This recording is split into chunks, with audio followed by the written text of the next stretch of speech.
Hi guys, welcome to section B, a lot longer than section A. So we've already talked about weathering. Now we're going to talk about erosion and deposition in this section, okay? So erosion, remember, is the movement of sediment away from its original location.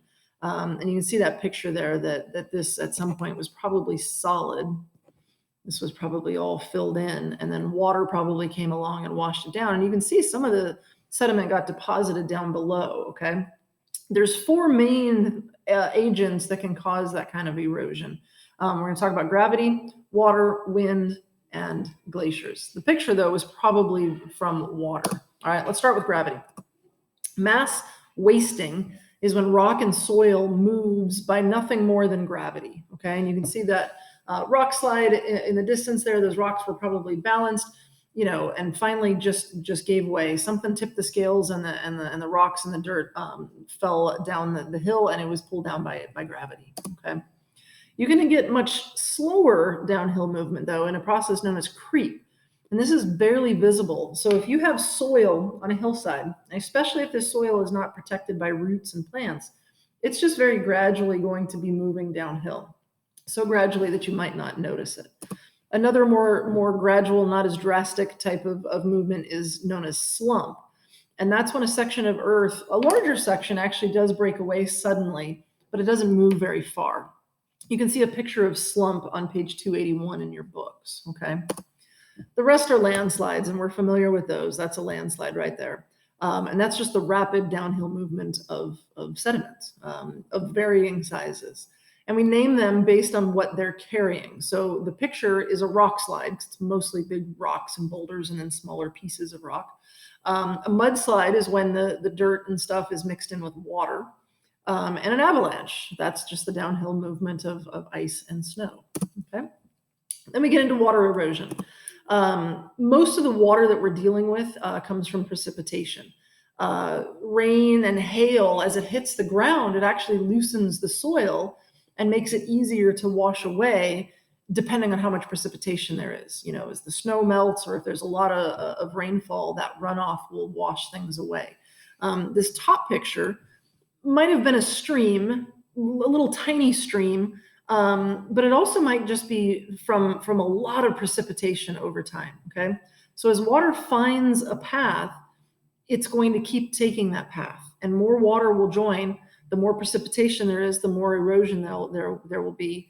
The more sediment that gets worn away, the more water can fill it and carry more away, okay? So it's kind of this cycle, okay? So speaking of streams, any moving water, like a narrow band of water, it could be a creek, it could be a stream, it could be a river, it causes erosion as well. The faster the water is moving, the more erosion there's going to be. The more water there is, the more erosion there's going to be. That should make perfect sense, okay? So most of the particles are suspended. It's known as suspended sediments. And that's the really small particles that flow along with the water, okay? So remember my sedimentation tube, those top particles up there, they don't take very much energy at all to move. They're very fine particles, and then they just kind of hover in the water, okay? The bigger particles can move with more energy, with more turbulent water, but they actually bounce as they move, okay? So, if you've got a little pebble, it's going to get kicked up and it's going to bounce and it's going to hit, and then it's going to bounce and it's going to hit again. So even that process of those larger particles hitting other particles is more mechanical weathering taking place, possibly. And then all of the sediment moves towards the ocean, okay? And we're going to talk about how it gets deposited next. So again, the sedimentation tube, okay, you can see that the small stuff doesn't take much. I really need to shake this up and cause a lot of turbulence to get the big stuff to move as well. Same thing with a stream, okay? All right, so now the sediment has to go somewhere. As the stream is moving, it's carrying it along with it, okay? Sorting takes place. This is also showing sorting. As the water slows, the larger pieces will settle out first, okay? It's going to take a lot longer for those small pieces to settle out. Deltas form when a river, when the end of the river hits a large body of water, whether that's a lake or the ocean. Usually it's an ocean. when the river hits the large body of water, the water stops moving immediately. Okay, it's going from its regular flow to just, and it kind of stops. And so a bunch of sediment settles out at once. And you can see that as this river hits this body of water, it's dropping a whole bunch of sediment right where it meets that body of water. Okay, that's what's known as a delta. If you look at satellite images of New Orleans, there's a huge delta down there from the Mississippi River dumping out into the Gulf of Mexico. We also get these things known as alluvial fans, and you can see one of those on page 284 in your book. It's basically a dry delta. So in drier mountainous regions or even desert regions, you don't have permanent streams, but depending on the precipitation situation, you might get a temporary stream that's carrying a lot of sediment, and then once the water dries up, it leaves its sediment behind, and it leaves what's called an alluvial fan. And it looks very similar to a delta. There's just no water there. Okay. We also get floodplains. This is something you probably learned about in social studies. You know, early societies, early civilizations would always settle near rivers because typically seasonally the rivers would overflow. They would flood the surrounding areas. And as it does that, it carries sediment with it. Well, that sediment is very nutrient rich, and it makes the soil of these floodplains very good for farming. Okay. All right, now let's talk about wind. Wind, I mean, if you've ever been in a windstorm when it's outside really windy and you get hit in the face and you get little things in your eyes, that's wind erosion. Okay. Specifically, we have something called deflation, and that's when wind carries away small particles, but it leaves the bigger particles behind. So look at figure 10 in your book, and you get something that's known as desert pavement. And all the small pieces of sand have been blown away, and all the pieces of gravel and pebbles have been left behind, and it looks kind of like this little cobblestone area. Okay. A lot of abrasion can occur, just like when you get hit in the face with the dust and the sand. Same thing can happen with rock. Okay. So abrasion is basically sand blasting from the wind-driven sand. And we get these really cool features called ventifacts as a result.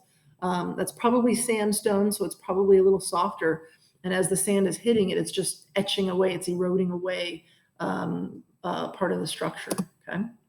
We can also have some landforms built up by the deposition of this sediment. So dunes are large deposits of sand. Okay, the wind basically drops the sand off, and it makes those little hilly sand dunes. Okay, we also get this thing called loess, and it's a thick, wide layer of very fine-grained sediment that's probably something that was deposited by these large things known as global winds. We'll learn more about winds later, but this is over a much bigger area, and this layer of this really fine sediment is very nutrient rich, and it makes for good farming again. Okay. Glaciers. All right, there's a lot to talk about with glaciers. A glacier is basically just a really large mass of ice that moves downhill. Okay. So as it snows, if it's really cold, that snow doesn't ever thaw totally, and then more snow comes and lands on it and compacts it and turns it into ice. And this keeps happening over time until it finally gets so heavy that because of the slope, it starts slowly moving downhill because of gravity. Okay. We've got valley glaciers and we've got continental glaciers. That picture is a valley glacier. Most of the glaciers we have are valley glaciers, and they're just between two mountain regions, kind of in a low spot. Okay. Continental glaciers are much broader ice sheets that cover a continent, and we only have two left. There's a continental glacier on Greenland and Antarctica. Okay. And it's a little more level, so they don't move it as much. It's these valley glaciers that really do the moving and the eroding because of that. As the glacier's moving, it's picking stuff up. And that's known as plucking. It plucks up rocks and other pieces of debris as it moves. And so kind of what's happening is as the ice is moving, it's kind of becoming like sandpaper on the bottom. It's picking up all these pieces of debris and rocks and stuff, but it continues to move. So that stuff is kind of grinding away at the ground underneath it. Okay. We get a couple of specific landforms due to the erosion of glaciers. There's actually a lot, but I only want to talk about these two. A horn is a very narrow, very pointy mountain peak it's basically left behind from the sides of a mountain being eroded by one of these valley glaciers. Matterhorn, just like the mountain in Disneyland, the real Matterhorn is a horn. So there was more of that mountain, but some of it was ground away by a glacier. And then we get this thing known as a fjord. This is when there's a low part. As the glacier moves, it kind of cuts out a channel. And if that channel is lower than sea level, the ocean water will backfill that area, and it almost looks like a river. But it tends to have steeper sides, and it's known as a fjord. And there's lots of them in Iceland. Okay. All right, what else do we get from glaciers? So glacial drift is the deposits of the sediment, and it can come out the sides. It could be pushed in the front. It could just be left in place when the glacier melts. So there's lots of different ways that this drift could be left behind. And if you remember from a previous chapter, we talked about till. That's the combination of debris that's in the glacier. Okay. And it doesn't settle the same way as it does with water. This follows a very organized pattern. The till in a glacier is mixed up. There's not a lot of pattern to it, okay? And then it might leave these things called moraines. So you can see these lines, kind of these stripes, and they go off in different directions. Those are ridges of till. They're ridges of debris and sediment that were left behind as the glacier moved along. Whether it's because they're heavier, whether it's because the glacier just starts melting, I'm not really sure, but it leaves behind these little tiny ridges of material, of sediment, okay? Whew, that's it. Section 5, or Section B. Bye.